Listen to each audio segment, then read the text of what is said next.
found in you. Love one another, yeah, love one another, that's what we'll do. Love one another with a love like no other that we found in you. Love one another, yeah, love one another, that's what we'll do. We're alive to love one another. We're alive with love like no other. We're alive, we're sisters and brothers. We're alive to love one another.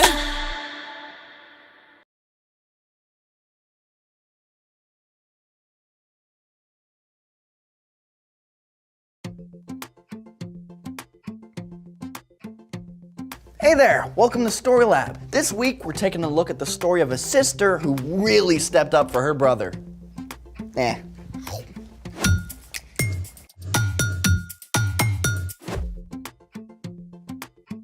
Hey, I'm Zeke. And I'm Carter. All month we're talking about what it looks like to love God by keeping our eyes open for ways to do God's work. Hey, your strawberries finally came in. Yeah. May I have one? Well, someone or something beat you to it. Want one? No thanks, not anymore. But what happened? Looks like an animal chose violence and took it out of my poor plant. Yeah. Was it your dog? What? My Otto would never. I mean, just look at his squishy little face. I mean, you look so cute. And anyways, I think your cat did it. What? Yeah, My Simba? Yeah, I saw cat prints in the pot next to the strawberry No. plant. Simba doesn't even like strawberries. How would you know that? Look at my Simba. Yeah, let's see him. Oh, Look at it. That's my that is a grumpy cat. He's not grumpy. He That's absolutely his chose- natural face. Anyways. He looks cute. I'm pretty sure it was your Otto. No, absolutely not. Yes. There's only one way to find out anyways. Forensic science, my dear Carter. Forensic science. Are you ready? Let's make it. Okay, so we got the metal fence. The water, Right. the plaster, and the wooden stick, and the mixer. Awesome, So okay. it seems like we have everything. Yeah, we got everything. Behold the evidence. It's obviously a cat paw.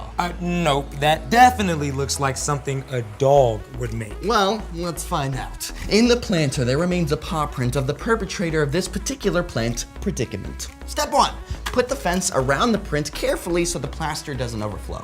Ever think about putting a fence around, say, Otto? How dare you! Be careful not to press the fence too deep into the soil. Just right on top.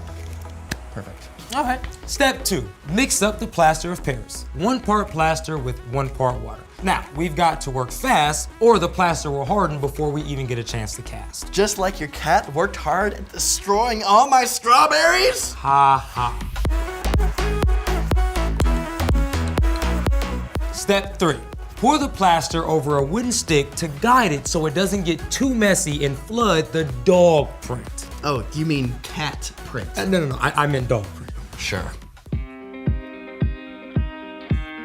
Great. All right. And now we wait at least 30 minutes. For really good results, we can leave it overnight. Oh, this is taking forever, Zeke. Evidence can't be rushed. Or you can just admit it was your cat. Never. Hey, actually, I know how we can pass the time. If you say play a game, I'm in. I bet I can come up with way more reasons why cats are better than dogs by the time this drops. You're on. Cats are quieter. Dogs are way more fun. Cats are definitely cleaner.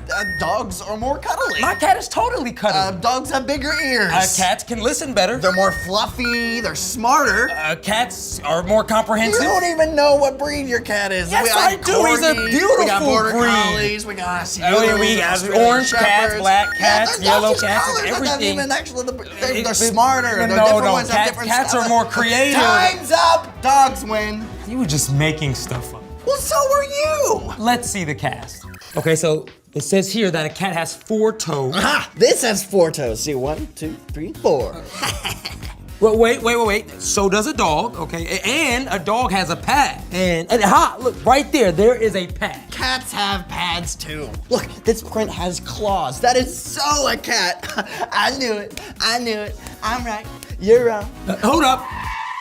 Actually, both animals have claws, but cat's claws do not show up on paw prints. Dog claws do show up. Oh. And a dog's paw print is oval. A cat's is round. Okay. This print looks oval-ish and clawful. Yes, I knew it.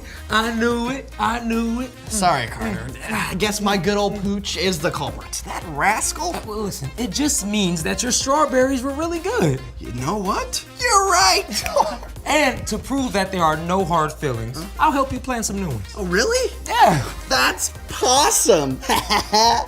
Yeah, okay. Well, thanks for helping out. No problem. And speaking of helping, it's time for... The story before the story.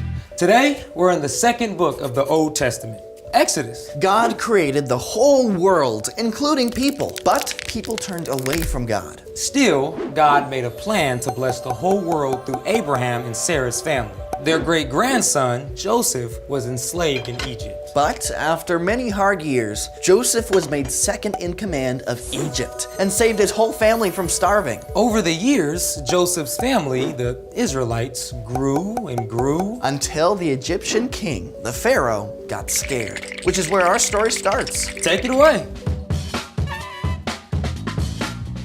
Hey everyone, I'm Brian. The Egyptian pharaoh worried that there were too many Israelites. He was afraid that if war broke out, those Israelites might join the enemy. So the Egyptians enslaved the Israelites, or Hebrews, and forced them to do really hard work. But even though they were treated very badly, over hundreds of years, they kept growing in number. So, the Pharaoh came up with a terrible plan. He called for 2 Israelite midwives named Shiphrah and Puah. When you help a baby boy be born, get rid of it. But let the girls live.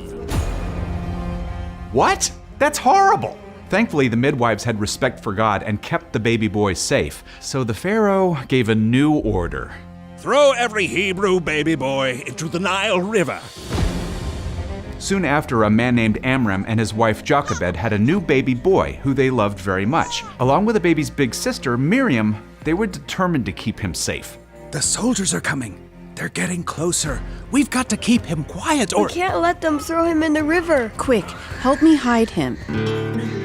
They were able to hide the baby for 3 months. But like all babies, he was getting bigger and louder.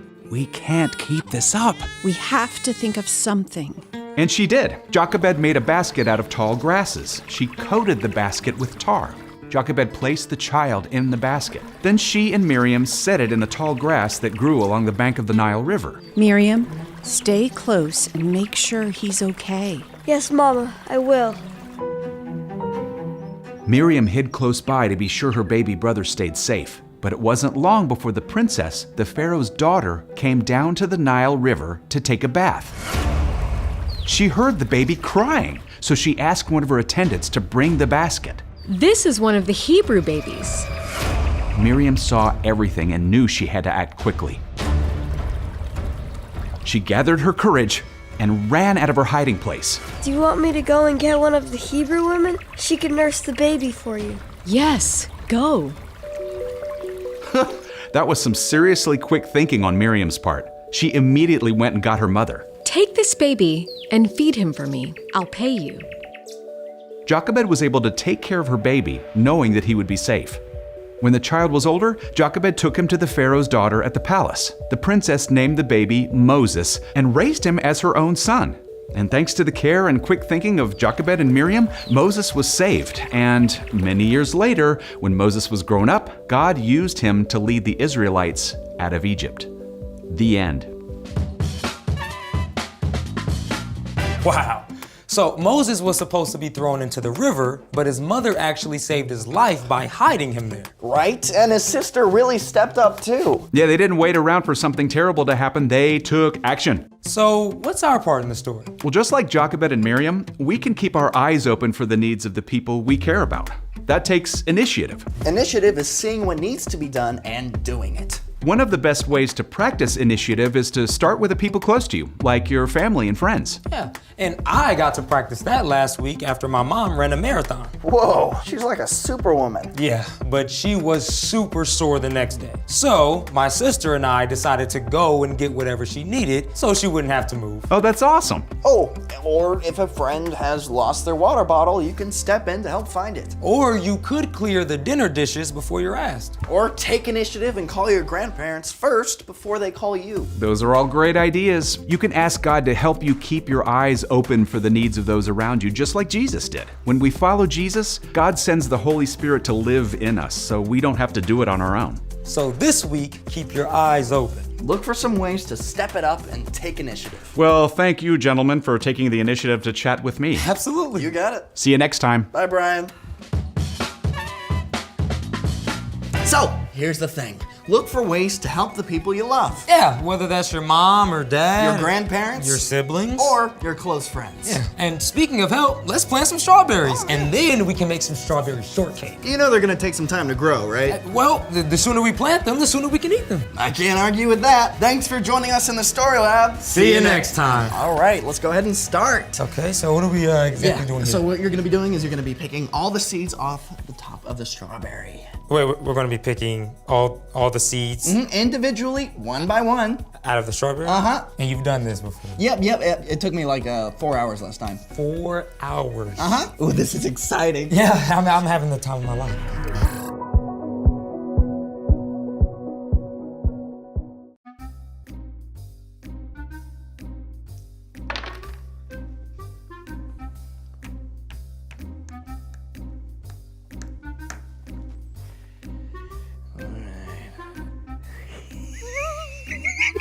Okay, I think I know who done it. It was Brandon in the studio with the turnip. Ooh, so close. Rutabaga.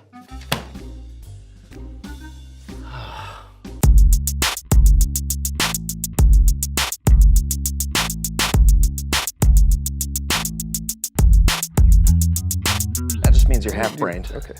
Oh, maybe the medulla oblongata. Oh, hello everyone, I'm John. I'm Brandon, and welcome to The So-and-So Show. We are so excited about today's show. Yes, we are. Why are we so excited, John? I can't remember, Brandon, but I know I'm excited. I'm excited too because today's show will be filled with intrigue. Oh, now I remember. And mystery.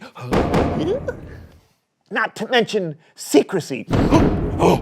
And of course, thrills. And it'll also be Give filled... me stop. I'm sure they get the idea. Yeah, my face is starting to hurt. Yeah, it's a little. Hey, but all that to say that today's show is going to be fun. Oh, well, before we start, I need to drink my coffee. Absolutely. Go right ahead, sir. Ooh, a good cup of Joe. Ow, ow! That is hot! Hot. Brandon, your mission, if you choose to accept it, is to cool John's coffee down without him noticing. If you are ready to take the initiative, say the word flibberty-gibbet. Flibberty-gibbet. What? Sorry, I just had a frog in my throat. Flibberty-gibbet. So, let me get you a paper towel to help clean yeah, that up. thanks. Bandages or something.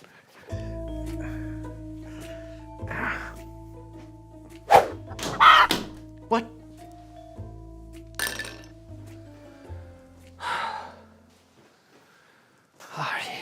Here we go. Oh, thanks. Yeah. Did you hear a chicken? Indoors? No. You're hearing things. Yeah, you're probably right. Oh, I think your coffee's probably cooled down by now. You think so? Mm-hmm. Okay, well, here you go.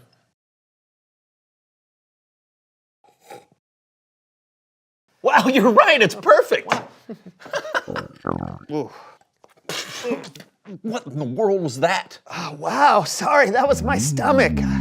I didn't eat breakfast this morning. I guess I'm hungrier than I thought. Guess so. John, your mission, if you choose to accept it, is to covertly feed Brandon.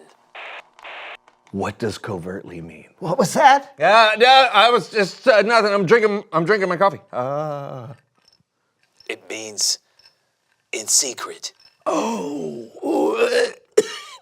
Too much coffee.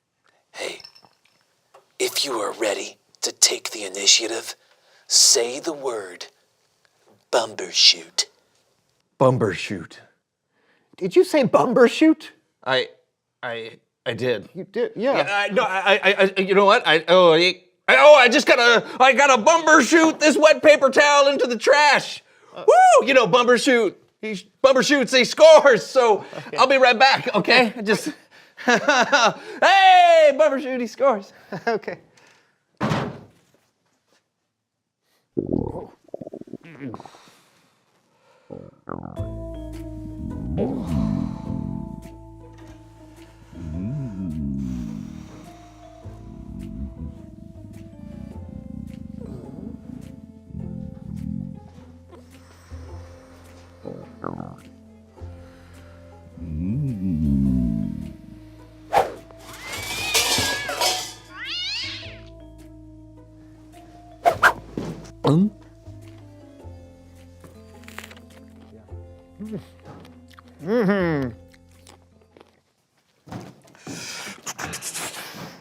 Hey, did you know strawberries can fly? What? Yes.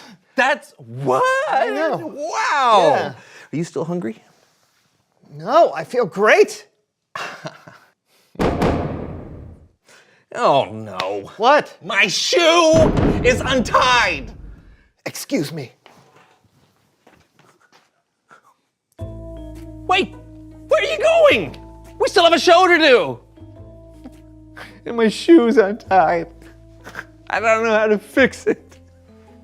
I don't know what to do. Oh, there you are. Let's get started, shall All right, we? yeah, Just let's do before this. that, I need to tie my shoe. What? It's already tied. No! How fortunate. Right? Anyway, the show. Oh, yeah, the show. Are the lights brighter than usual? I don't know.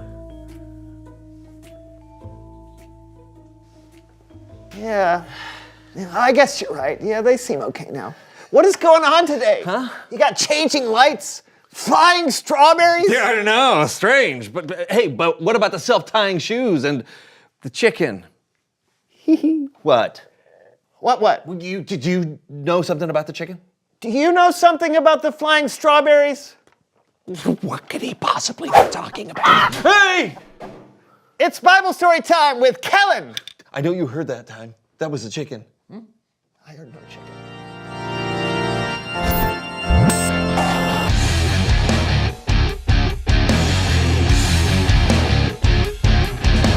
Hey, fellas. Great job showing initiative today. What? I don't know. Us? Have you What do you mean? We've just been sitting here, Kellen. Yeah, right here. Oh, I see. Right. Then why don't you both just keep sitting there while I tell today's Bible story? Oh, that's great. That sounds good, Kellen. Yeah, because we've been sitting here. This story comes from the beginning of the book of Exodus, which is the second book in the Old Testament. It's a story where a young girl saw something that needed to be done, and then she did something about it. Now what could this be? When your pipes burst, you call a plumber. When you're sick, you call a doctor. When you have a mystery that's so complex and curious that even Google can't Google it, you call Detective Gwen Gumshoe. Hey, how you doing? Hi, Detective Gumshoe. Call me Gwen, and if we're gonna be partners on this case, I brought you a coffee. Oh, thank you, but I'm real specific about... 1 yellow and 1 green sweetener, 2 pumps of caramel and 2 pumps of vanilla. How did you... I'm a detective. I can read the room like Goodnight Moon. Okay, but what exactly are we partnering on? The case. The one where the baby boy was left in the basket by the river, and the sister saw the whole thing. I brought the sister in for questioning. Oh, okay. Got it. Let's see where this goes. Yeah, thanks.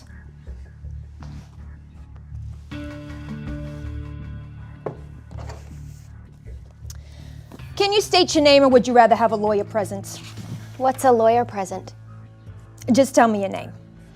It's Miriam. Then I've just got one question for you. Why was the baby in the basket? We were trying to save him. Pharaoh was trying to get rid of him. Yeah, that's a likely story. Gwen? Gwen! This isn't over. Yeah, what is it? Miriam is right. The leader of Egypt, Pharaoh, was worried about the Hebrew population that was growing. The Egyptians chose to enslave the Hebrew people, but that didn't stop them from growing even more. So Pharaoh gave an order to have all the Hebrew baby boys thrown into the Nile River. That's bad. And not bad as in good, bad as in bad. I'd say it was as bad could get. But when Miriam's little brother was born, her mother couldn't stand by and let something happen to him. So she secretly hid the baby for as long as she could, then came up with a plan to hopefully save the life of the baby. Hang on there, Roadrunner. You're getting ahead of me. You're putting the cart before the chicken, the egg before the horse. Slow down. Let me get back to my witness. So, Miriam, what exactly did your mom do?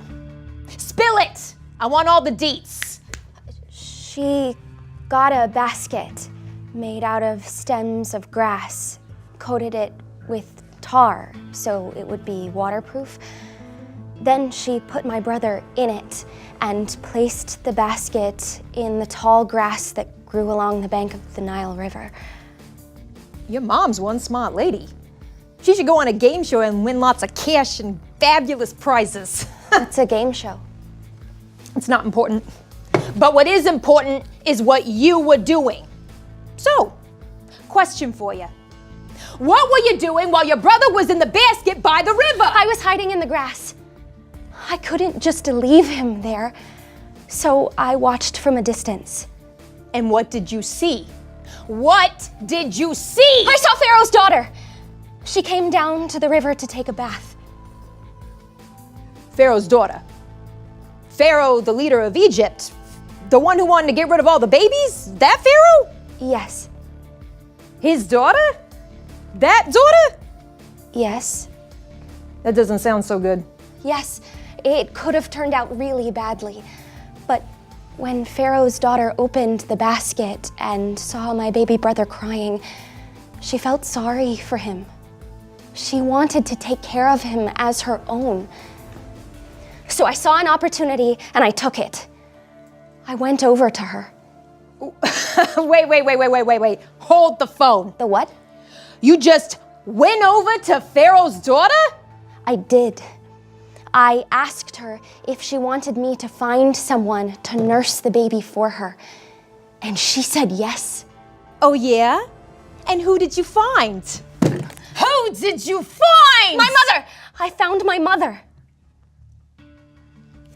You're telling me that you convinced Pharaoh's daughter to let your mother feed and take care of her own baby? I did. And she paid my mother to do it. Oh, this is next level. This is like playing chess when everyone else is eating a sandwich. What's a sandwich? So your plan worked. Your mom knew your baby brother was in trouble, so she put him in a basket hoping someone would find him. And that someone was one of the most powerful women in Egypt.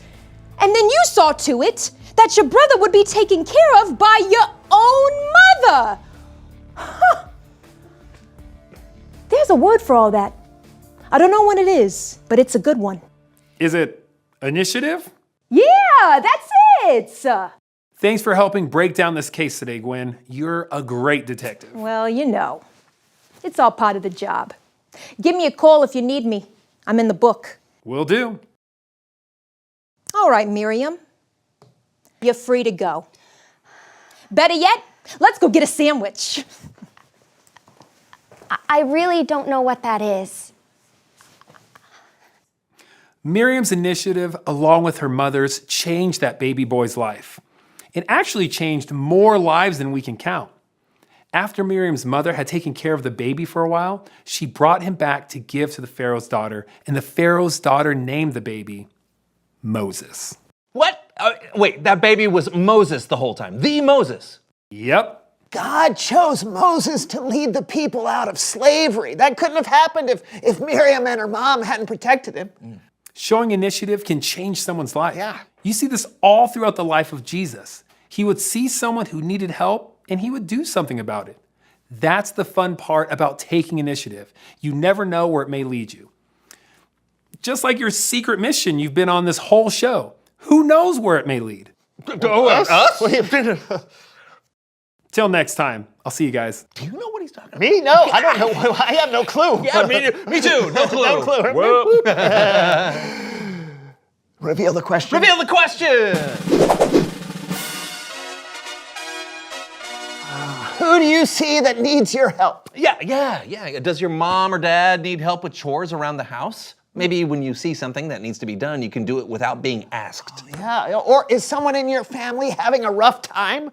Maybe you can write an encouraging note for them to find. Yeah. So the important thing is to keep your eyes open. You never know when taking initiative could change someone's life. Yeah, I wish someone would send me an encouraging note every once in a while. Yeah, me too. See you next week for a brand new show. Yeah, me too.